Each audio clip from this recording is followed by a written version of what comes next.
Hey everybody, welcome back around Level Eye Game Grill. I'm your host Doug here. Video blog October 28th, getting down to the end of October. The NFL and college football are about halfway through. The World Series is winding down, and the NBA and college basketball are getting ready to start up. So it is a wild time of year as well, as NASCAR is winding down as well with 3 races to go. First, I want to get to some college football. College football Saturday, no major upsets. Really, the only upsets that we saw, and I'm not considering a major, South Carolina over Missouri. I kind of saw that one coming.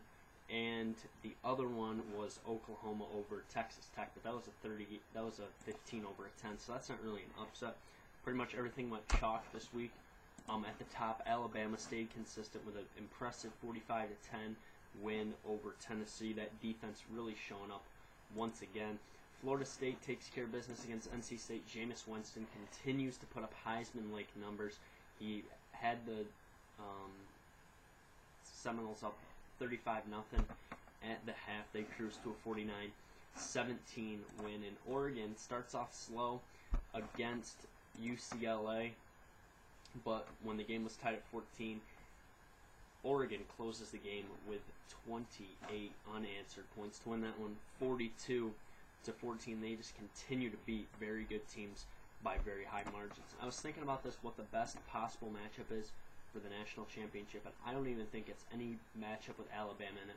I think the top matchup right now that people want to see is Florida State against Oregon, Jameis Winston against Marcus Mariota, and just 2 high-powered offenses with decent defenses going at it. I think it'd be an exciting game, and it would get monster ratings. My BCS top 5 staying the same as Brad Edwards and the normal BCS top 5. Alabama at the top. Oregon jumps ahead just because they played a good team. Florida State at number 3. Pretty much all 3 of those teams are pretty much in the same category.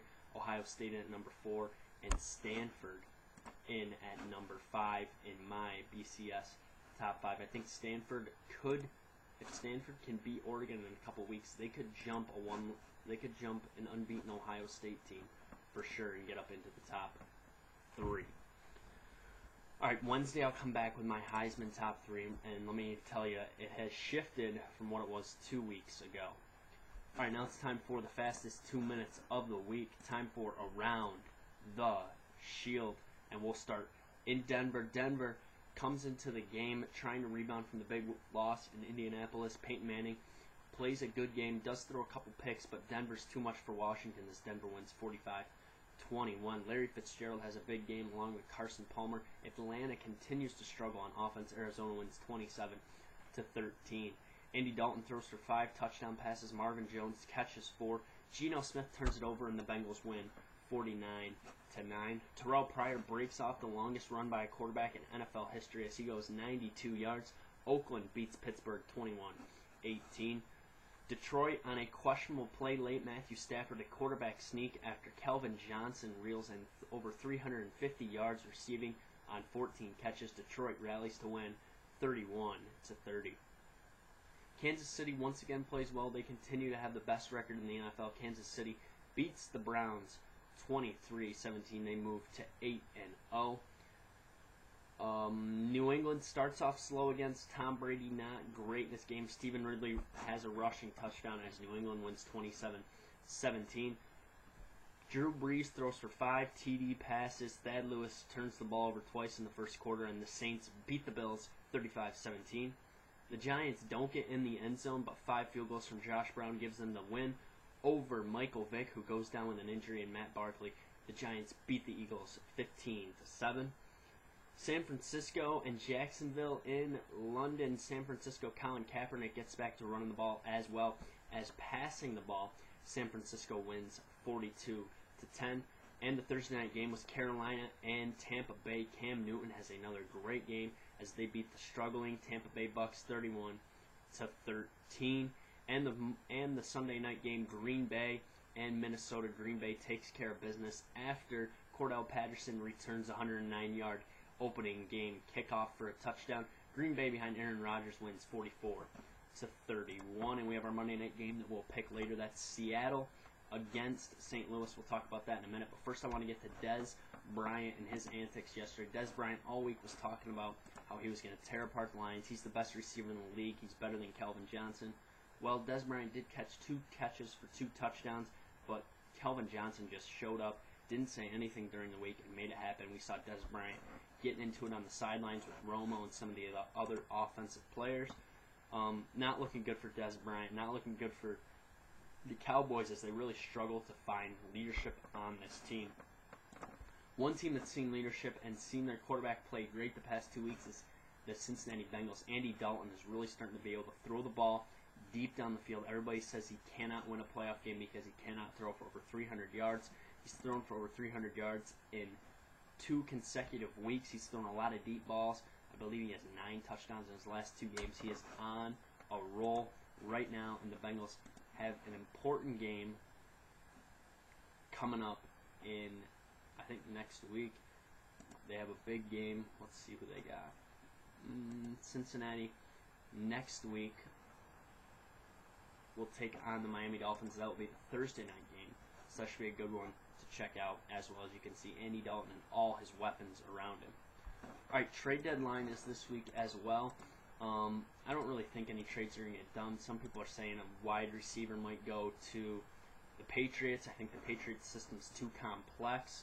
Others are saying Larry Fitzgerald could be on the move. Some have talked about Adrian Peterson being on the move, but I don't see the Vikings doing that, especially since they'll be going outside next year.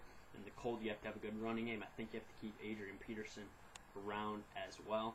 So I don't think any big trades will get done. We might see a defensive end or a cornerback or somebody move. But overall, no big moves in the trade market this year.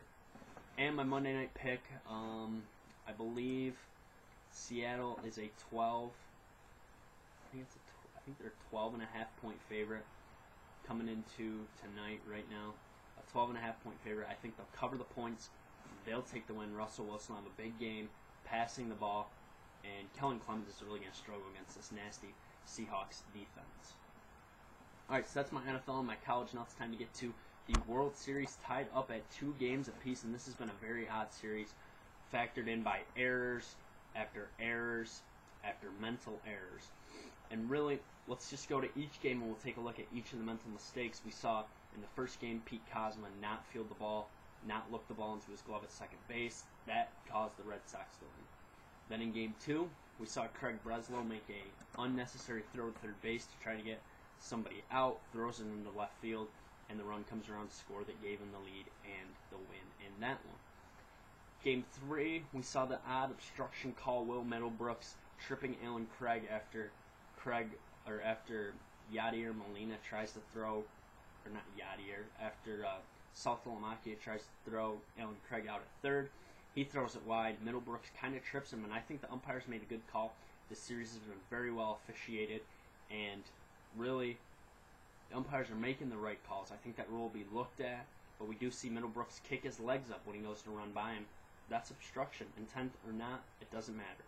And last night, of course, we saw Wong get picked off of first base with Carlos Beltran at the plate representing the tying run.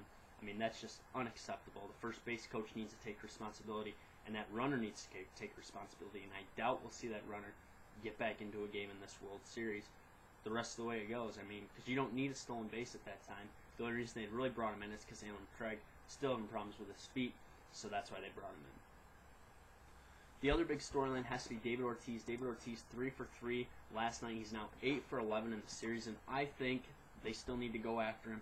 They need to pitch to him, because if they don't pitch to him, then they can't get him out. And I think they got to go for him, try to get him out. They have good enough pitchers pitching their next 2 days, and they should get it done. And that's why I'm giving the advantage to the Cardinals. I think the Cardinals have their 2 best pitchers in this series pitching for them the next 2 days in Wainwright and Michael Wacha. And I think Wainwright will get the win tonight, and I think I picked the Cardinals in 6, and I think Wacha will close it out at Fenway come Wednesday. And I think it's going to be a great game. I think it's going to be exciting. And I got the Cardinals winning it in 6. So we'll see what happens. All right, thanks for tuning in to the Blog and Grill. NBA starts up this week. College basketball just around the corner. I'll give out my NFL awards for Week 8 on Wednesday. And we'll talk some more sports as well. Thanks for tuning in to the Blog and Grill. I will see you on Wednesday. Have a good rest of your day, and we'll see you then.